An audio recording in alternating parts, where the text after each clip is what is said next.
Hi, so I've had a request to do an add-on to my previous video called How to Stitch Uniformly and Neatly, I think it's called. I'll put a link to it in the description.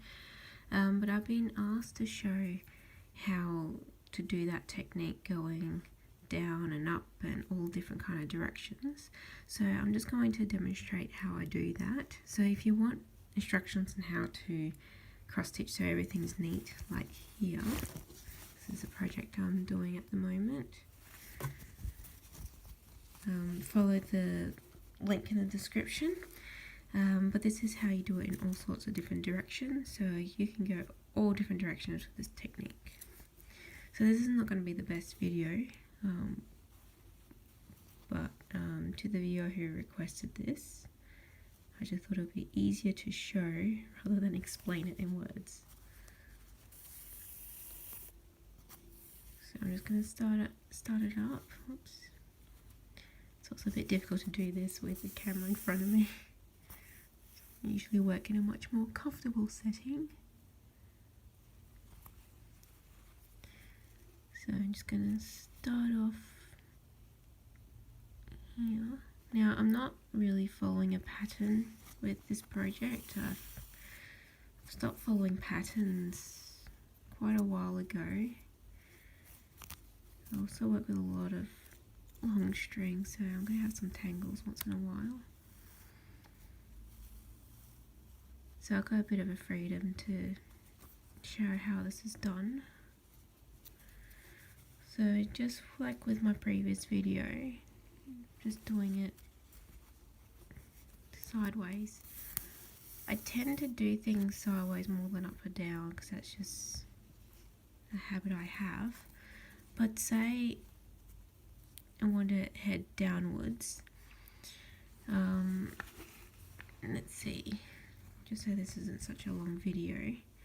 If I want to start heading down this way, I'm always going to keep in mind of the direction that the stitches are going to. So it's going from left top to right bottom. So I don't have to complete that stitch just yet, but if I want to head down,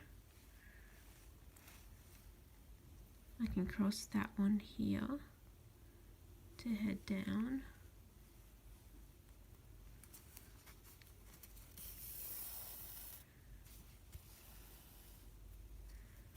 So that one there is already crossed.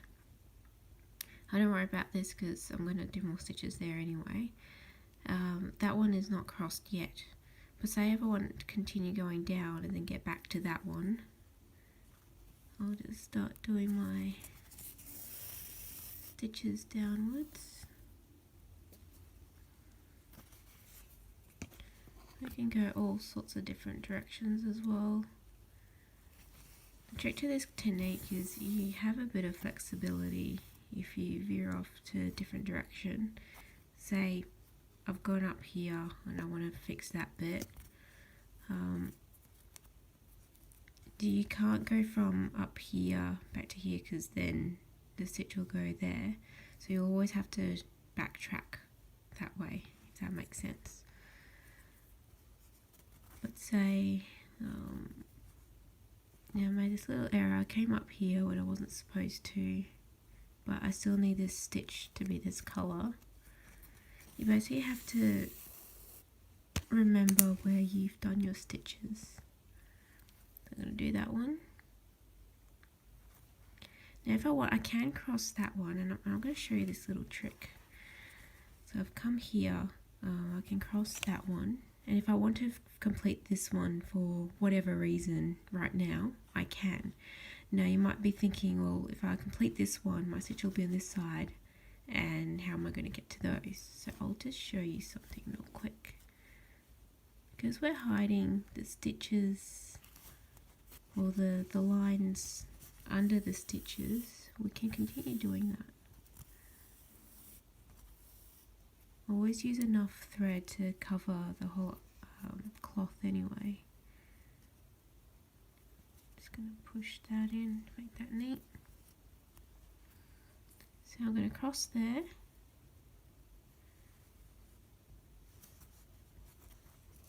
And you're going to see how there's going to be a bit of a conundrum, which we're going to fix. So now, if I were to try to cross that, it's not going to work, because that one is already all crossed, so we don't want to double up. But what you can do, just like when you start and end, you can just pass the stitches under the cross, like that. That one's all crossed and done.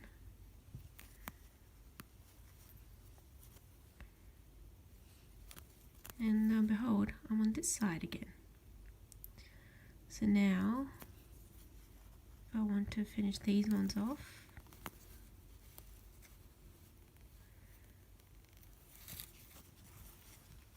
I'm not sure if I'm explaining this alright, or if I'm even answering the first question. So now I can cross all this. So you just have to be aware of where your thread needs to be for you to do the crosses. So now I can just complete these if I want. I'm not going to really edit this video because I don't have the time, and also no longer have the software I used to have. A lot of changes and ups and downs in my life, and some things have disappeared and whatnot. So I'm always constantly fixing up stitches if it's not to par. But right now I'm not in the best position to do it, so my stitches aren't going to be the best. It's always good to do this in a comfortable position where you can visibly see it. So all of those stitches now are crossed. No, I've just realised here I've crossed these the wrong way. You can see straight away that that's no good. So I'm just going to go back. You know, sometimes you will make mistakes, especially if you're not paying attention. So I have to cross those ones properly, don't I? So it's basically, because I'll call this just extra techniques without any editing.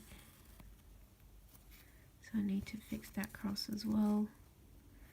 So this is basically just how I would cross stitch if I'm not paying attention. I'm just backtracking here.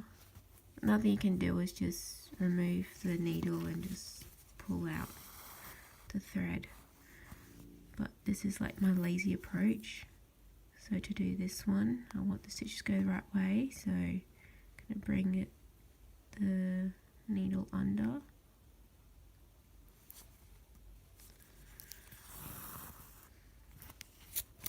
Like so. I thought those stitches were looking a bit weird, but doing this looking through a camera, not my hand, so that makes it a bit trickier. And now I can go underneath the stitch so it's all the right way. Is that right? Yep. Always double check. And this is by no means a fast way of doing it, but it's a neater way of doing it.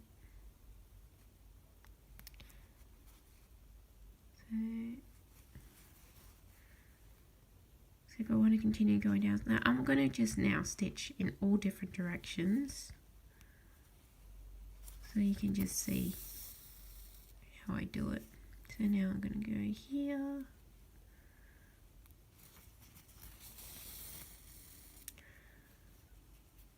look like a diagonal, because sometimes you're going to get things like that.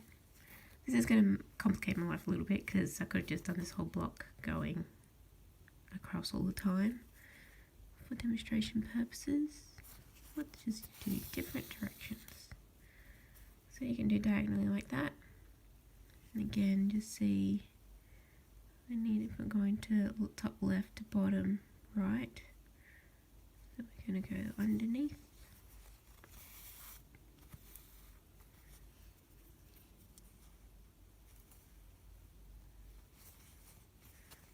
We're not going downwards, we're going upwards here.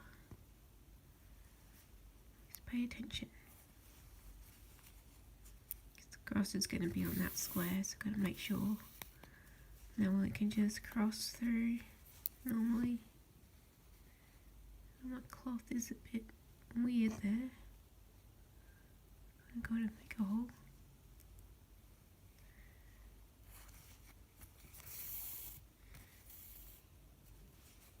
And I'll do it here as well. Got to pass underneath. Sorry that's not centered all the time. It's a bit difficult to do this and record. I just want to get this video out quickly. My toddler has just put herself to sleep, so it's the opportunity I have. Okay, so say I still need to fill up this, but I still have to cross that stitch there. I won't go and cross that one, because then the string will be there. I'll then start doing this again. Well, let's head upwards, remembering that that's not crossed just yet.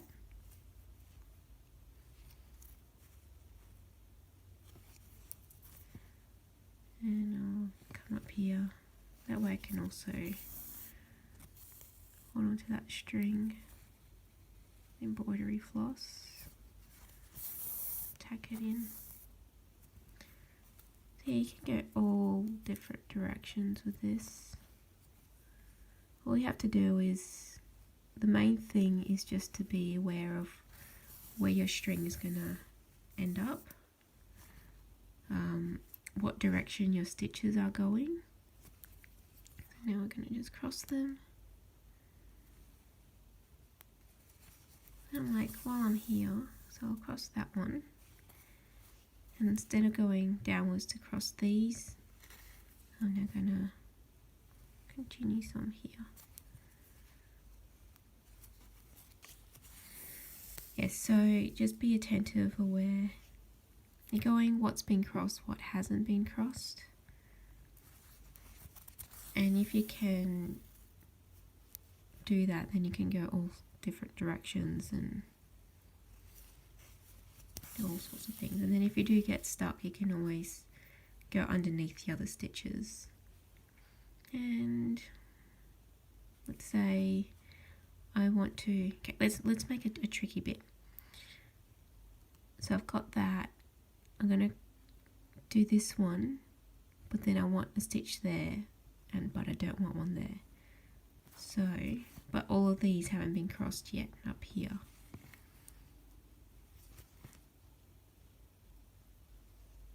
It's going to be a bit long because I'm not going to cut it. Apologies. So as I do that, to get there I'm going to have to cross, so I'm going to go underneath. Like so. And cross that. And now I can do this side here.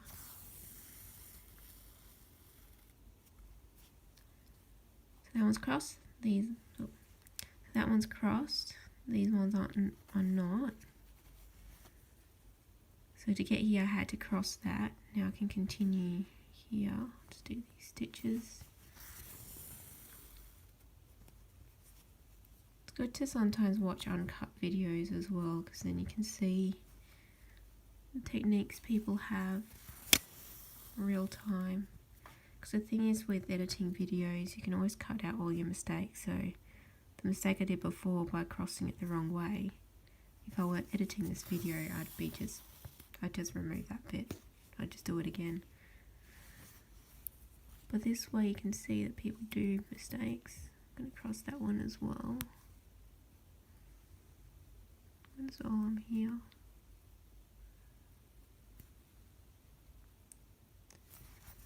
I am using a lot of strands, so makes things a little trickier at times. I wanted this one to pop out a bit, so that's why I use that many strands. So I've done this one underneath. So I know this one's crossed, that one isn't, so I'm going to come back here. The thing with cross stitch is it's good to know the theory. It's good to know, how to do things when they get tricky. But what you really want is also to practice. Put yourself in tricky situations. Put yourself in directions that aren't as simple, and see if you can problem solve those. Because kind of making cross stitch sound a little bit, I don't know. What's the word? Special than what it really is. Problem solve, troubleshoot, like a computer. But it really is. Because you sometimes are going to get tricky stuff, and you don't want to constantly be starting and stopping your stitches, because that'll be annoying. And I've developed my skills just based on laziness, of not wanting to thread the needle again, or not wanting to start again. So, you get a bit lazy, I suppose. Even though to do it neatly, you do need a bit of patience. Patience and laziness. Combo of those. Occasionally you will get knots, especially if your string is so long as mine is. It's a bad habit I have, actually, so I don't have to keep changing it. Yeah. Just get rid of knots as you go. The string is also twisting a bit, which is changing the look of it. So that's the one. Always make sure you're doing the correct square. It has happened before in the past where I started doing one square and it ended up being a different square. Just because I didn't pay attention enough. And come under here. So obviously if you do a row or a column where it's all, the first stitch is all going the wrong way, it's going to take a bit longer. So you then have to pass them all underneath. But you do want to keep that all uniform. Okay, so here's back to that spot where I went across. So these are all the half stitches. I went down, the needle came through there.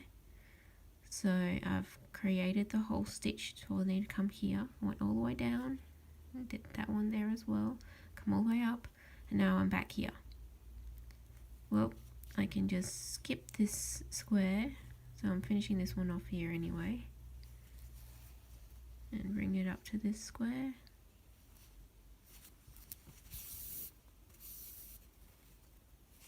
And now I can finish these ones. So I've completely skipped that one, but still being neat at the back. Everything's going the same direction. That's what you want. You want it to lie flat.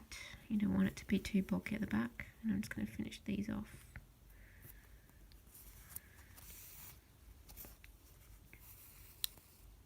So I hope that was demonstrated well enough. If you want, you can just go and back and view it again until it makes sense. These things are sometimes difficult to explain without having the person right here and, and showing them one-on-one. So yeah, I'll just go ahead and finish these. Yeah, well, they really have to finish these on camera. It's pretty straightforward. Just finishing these crosses and letting them go the same direction. But yeah, so that's basically how you do it. So we go in all different directions. I know it doesn't look very neat here because I haven't finished these ones off. Yeah, actually I'll go finish those ones off so you can see how I get back to those. And also the string has started twisting a bit. Usually what I do, I pin it down and let it untwist itself as I go along, but I just didn't want to spend too much time doing this video. Where are we? Almost 20 minutes in. Because my problem isn't making a long video, my problem is then uploading it. See, I live in Australia and upload speeds are pretty bad. I don't want want to get too political, but we have really bad internet in Australia. So just so the world knows. Come to Australia. Our internet is like as quick as everywhere else 10 years ago. Okay, so that one is crossed. Always check. This one isn't. So I'm finishing this stitch up here. That's where it finishes. And I'm bringing the needle down here.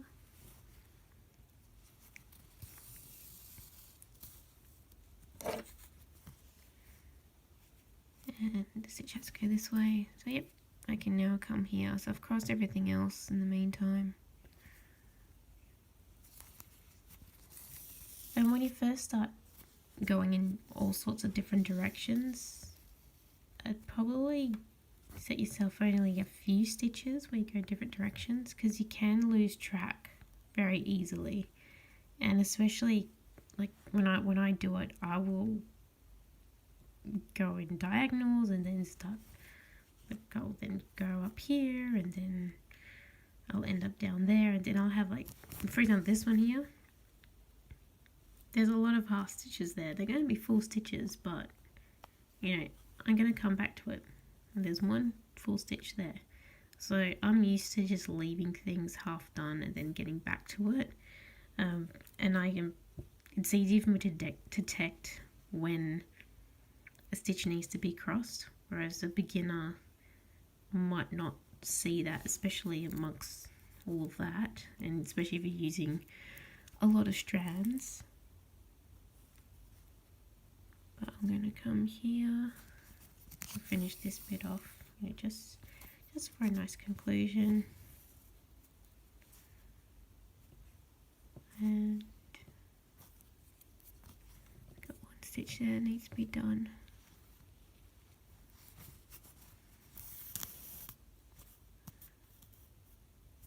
Go.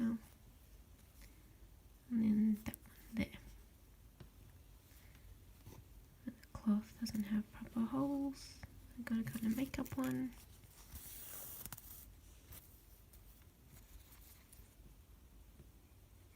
This cloth is pretty cheap, so so that's all of them done.